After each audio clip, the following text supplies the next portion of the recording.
संदेश खाली के जो इंसिडेंट्स है दोस्तों, उसको ममता बनर्जी और वेस्ट बंगाल की पुलिस ने दबाने का भरसक प्रयास किया है और कहीं न कहीं ऐसा लग रहा है कि वो असफल होते हुए दिख रहे हैं। अब जो मीडिया पहले इस खबर को नज़रअंदाज किए हुआ था, आज धीरे-धीरे थोड़ी वो झिझक के साथ ही वो इस पे डिबेट करने लगा है, इसको रिपोर्टिंग करने लगा है और उसी रिपोर्टिंग के तहत आज दोस्तों रिपब्लिक टीवी का जो एक रिपोर्टर था, उसको ममता बनर्जी की पुलिस ने उसको गिरफ्तार कर लिया। देखिए, जो लोग कहते हैं कि रिपोर्टर अपना काम कर रहे हैं या फिर जो फ्रीडम ऑफ स्पीच की बात करते हैं, ऐसे कृत्यों पर जहाँ पे कि उनके हिसाब की सरकार है, उस पर वो चुप्पी साध लेते हैं। दोस्तों ये जो मामला आया था, इस मामले पे मैंने 11 फरवरी को एक वीडियो बनाया था। उस समय बहुत ही कम लोग इस मामले पर बात कर रहे थे। इक्का-दुक्का जो है सोशल मीडिया पर बातें हो रही थी, ट्विटर पे बातें हो रही थी, लेकिन जो मेन मीडिया था, वो इस मामले को छू भी नहीं रहा था।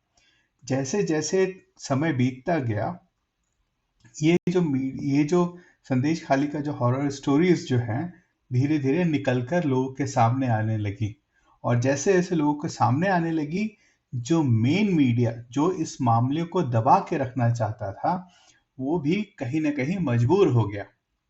और दोस्तों, आप ये समझने की कोशिश कीजिए कि यहाँ पे जो पीड़ित महिलाएँ हैं, वो एससी-एसटी कम्युनिटी से आती हैं। आप ये समझिए कि यहाँ भारत में एक पॉलिटिक्स होती है एससी-एसटी के नाम पर और वो जो पॉलिटिक्स होती है उसमें बड़े-बड़े लोग होते हैं जो कि हल्का सा कहीं पे कुछ हो जाए तो बड़े-बड़े बैनर्स निकल के आ जाते हैं। लेकिन इस संदेश खाली के इंसिडेंट्स में ना तो भीम आर्मी वाले दिखाई दिए, चंद्रशेखर रावण जो है, ठीक है ना? आप उसको अक्सर मीडिया में आप देखेंगे, लेकिन वो कभी भी कहीं पर भी उसके बारे में उस बंदे ने अभी तक अपना मुंह तक नहीं खोला है। शायद अगर कोई रिपोर्टर उसके सामने उसका मुंह खोलने के लिए पूछ भी ले तो उससे एससी एसटी में केस डलवाने की धमकी दे देगा।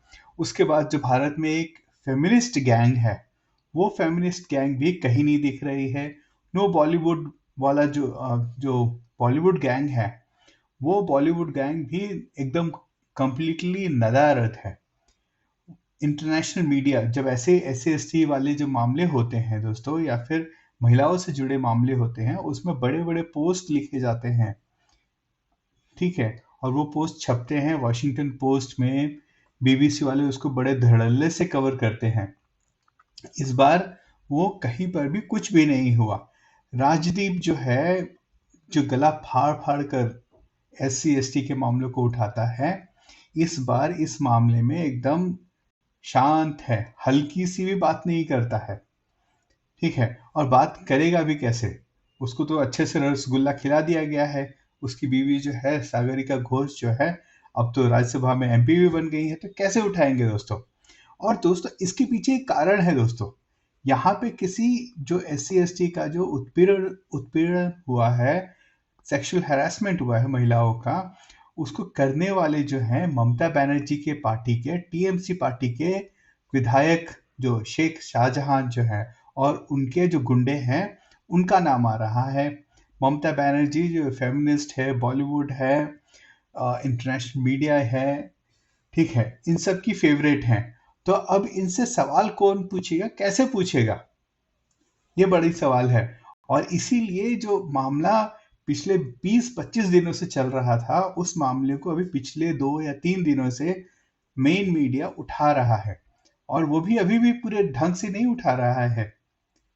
तो ये अपने आप में बड़ा ही दुखदाई है दोस्तों। ऊपर से ममता बनर्जी जो नहीं चाहती हैं कि उनका जो वोट बैंक, जो मुस्लिम वोट बैंक है, जो इलीगल बांग्लादेशी माइग्रेंट्स हैं, वो वोट बैंक काफ़ी बड़े हद तक उनका वोट बैंक है।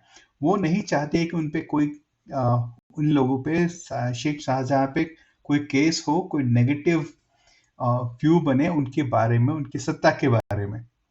तो उसको इसको इस बात से वो कंप्लीटली जो उनका जो शेख शाहजहां है उसको एकदम क्लीन चिट दे दे रही हैं।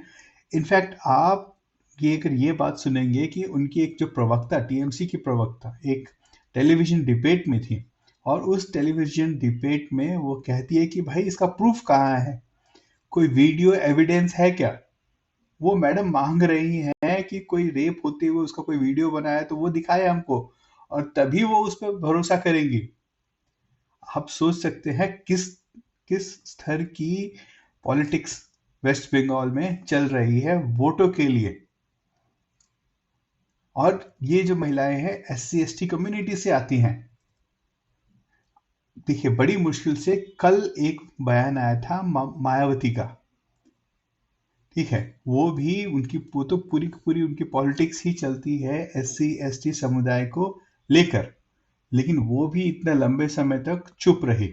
जो पार्टी लड़ रही है बंगाल में इन महिलाओं के अधिकार के लिए, इन महिलाओं को जिन लोगों ने इनका उत्पीड़न किया है उनको सजा दिलाने के लिए, वो डेली वो जो है बीजेपी वाले हैं, और बीजेपी वालों को ही ये लोग हरदम ओबीसी एंटी एससी एसटी ये सब पेश करते हैं। लेकिन जब भी कभी भी केसेस आते हैं तो ये जो खुद अगर वहां पे कोई माइनॉरिटी वाला बंदा है ना, तो सब चुपचाप होके बैठ जाते हैं, कोई कुछ नहीं बोलता है। और ममता बनर्जी, देखिए मैं तो ये कह रहा हूँ कि कहीं ना कहीं ममता बनर्जी को इस पूरे इवेंट को जिस तरह से वो दबा रही हैं, वहाँ संदेश खाली में लोगों को जाने के लिए, नेताओं को जाने के लिए, वहाँ पे विजिट करने के लिए आपको हाई कोर्ट से आदेश लेके आना पड़ता है। आप यही मामला ले लीजिए दोस्तों, जिसमें कि यहाँ पे भी महिलाओं का ही उत्पीड़न हरासमेंट हुआ है। जिस तरह से पिछले 1 साल से मणिपुर मणिपुर मणिपुर की बात हो रही थी, ठीक है, आज सुप्रीम कोर्ट में भी जब ये केस गया, तो पिछले जो मणिपुर का जो केस गया था, तो सुप्रीम कोर्ट ने एक अपनी तरफ से एक इंक्वायरी इनिशिएट कर दी। ये संदेश खाली का जो इंसिडेंस हुआ है उसमें सुप्रीम कोर्ट ने एक जो है इंक्वायरी इनिशिएट करने से मना कर दिया है। आप ये सोच सकते हैं, तो काफी सारी चीजें चल रही हैं दोस्तों, और ममता बनर्जी लगी हुई है उसको दबाने के लिए, कितना दबेगा नहीं दबेगा, और धीरे धीरे। लेकिन एक चीज बात है दोस्तों, दबेगा या कितना दबेगा नहीं दबेगा वो तो अलग की बात है, लेकिन कहीं ना कहीं ममता बनर्जी को ये इंसिडेंट्स चुनाव के समय इतने क्लोज में, वो उनको कहीं ना कहीं पीड़ा जरूर देगा। और मुझे तो इस बात से है, देखिए ममता बनर्जी तो चाहेंगी ही कि इसको क्या बोलते हैं, इसको दबाए। और उसके साथ साथ दोस्तों बंगाल की पॉलिटिक्स में बहुत सारी चीजें एक साथ चल रही हैं। आज खबर आई कि काफी सारे लोगों के जो है आधार कार्ड कैंसिल हो गए हैं, ठीक है, और इस बात को लेकर ममता बनर्जी अपना वही नॉर्मल चालू हो गई, सीएए एनआरसी हम बंगाल में इम्प्लीमेंट नहीं करने देंगे, जिसके कार्ड कैंसिल हुए हैं उसको हम अलग से पहचान पत्र देंगे, वगैरह वगैरह। ये सारी बातें चालू हो गई हैं उसके। लेकिन जो सेंट्रल गवर्नमेंट है उसके एक जो नेता मिनिस्टर है उन्होंने कहा है कि भाई इस तरह से कोई भी हमने नहीं कैंसिल किया है, अगर किसी को परेशानी है तो वो आके इसमें बात कर सकता है। लेकिन ममता बनर्जी जो कि इतनी ज्यादा हाइपर एक्टिव हो जाती हैं एससी एसटी और इन सब के मामलों को लेकर, जो खुद एक महिला है, वो अभी तक संदेश खाली का जो इंसिडेंट हुआ है, रेप केसेस हुए हैं, उसमें किसी भी तरह के बयान नहीं दे रही हैं, और जो बयान इक्का दुक्का कहीं ना कहीं से इधर से छिटक के आ रहे हैं, वो इसमें उसको सीधे के सीधे ये कह रहे हैं कि ये बीजेपी की पॉलिटिक्स है, ये हमारी सरकार को बदनाम करने के लिए किया गया है।